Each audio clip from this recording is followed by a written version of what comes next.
Is Putin irrational? What nuclear strategic theory says about deterrence of potentially irrational opponents? Russian President Vladimir Putin at the Bakarov-Roche state residence in Sochi, Russia, September 29, 2021. Photo by Vladimir Smirnov/Sputnik via Reuters. Vladimir Putin's astonishing lapse of judgment in invading Ukraine has fueled speculation that the Russian president may have taken leave of his senses.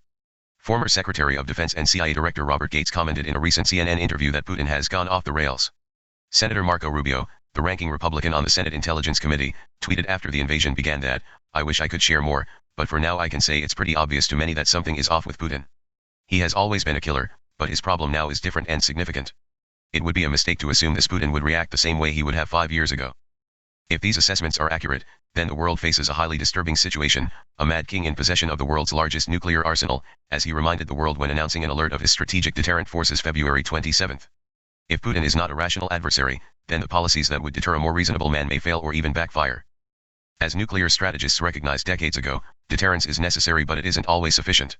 The analysts and theorists who worked on these issues were bedeviled, in particular, by the problem of non-rational opponents. As the nuclear strategist Herman Kahn put it in 1962, "We want to deter even the mad." Kahn took comfort in his conclusion that irrationality is a matter of degree, so scaling up nuclear deterrence might still impress a need for caution upon irrational adversaries. Furthermore, if the irrationality is sufficiently bizarre, the irrational decision-maker's subordinates are likely to step in. Theorist Patrick Morgan preferred the term sensible over rational to make it clear that an adversary doesn't have to be perfectly rational to be understood and his actions anticipated. Sensible actors may have goals that are anathema to our own, but they pursue them in ways that appear likely to attain those objectives. They also may commit human errors. But even Morgan acknowledged that not every opponent will be sensible enough to respect a deterrent threat. Nuclear deterrence theorists never identified a robust solution. Fortunately, during the Cold War, the problem of irrational leaders wielding nuclear weapons never became acute. But now Putin's behavior may be turning it into an immediate concern. Critics of nuclear deterrence theory find the whole framework baseless. Real-world humans, these critics say, are almost never rational by the stringent definitions of economics and game theory, under which a competent leader can pursue arbitrary or bizarre goals, but appear more rational than one who makes errors while aiming for goals that make sense to us. So is Putin just making mistakes, or irrational? His claim that the Ukrainian government, which is headed by a Jewish former comedian, is somehow fascist and Nazi was preposterous. His invasion appears to have been based on a completely misguided assumption that Ukrainians would welcome Russian soldiers as liberators. Even more unaccountable is how Putin seems not to have anticipated how rapidly his actions would alienate world opinion. Yet all this doesn't mean that Putin is necessarily too irrational to be convinced to change course. Or, per Kahn, his subordinates might intervene as the situation continues to deteriorate. At the same time, the United States and its allies must account for the possibility that even in the face of credible deterrent threats, military or economic, Putin might double down and lash out.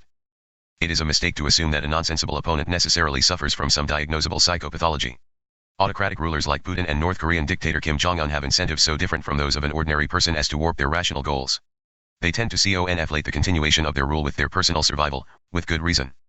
Perpetuating their own rule at any cost or risk of nuclear war is insensible to everyone else, but rational for them. Therefore, while Putin's apocalyptic rhetoric might be alarming, it is not necessarily a symptom of a deranged mind.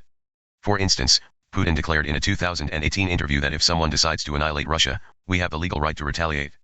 Yes, it will be a catastrophe for humanity and for the world, but we will ascend to heaven as martyrs, while they will just croak before they know what hit them. On another occasion, the Russian president asked, "What use to us is a world without Russia?" Of course, a previously competent ruler could suffer a psychotic break or a stroke that changed their personality, but other mechanisms can make rulers defy expectations. Dictators, particularly those who have been in power for a long time like Putin, often come to exist within information bubbles where no one is willing to tell them no or to challenge their beliefs. Erroneous beliefs can inspire poor quality decisions without rising to the level of outright delusions. Still, if Putin is not a sensible man, then cost-imposing strategies such as the devastating economic sanctions that are continuing to pile up may fail to temper his misbehavior. Instead, other, more rational Russians may need to be the targets of sanctions and other cost-imposing measures designed to influence Russia's policies in Ukraine. Increasingly isolated and desperate, Putin might still try to suddenly escalate the conflict rather than back down, potentially imperiling countless innocent people. To account for this treacherous possibility, Western leaders need to plan for the worst while hoping for the best.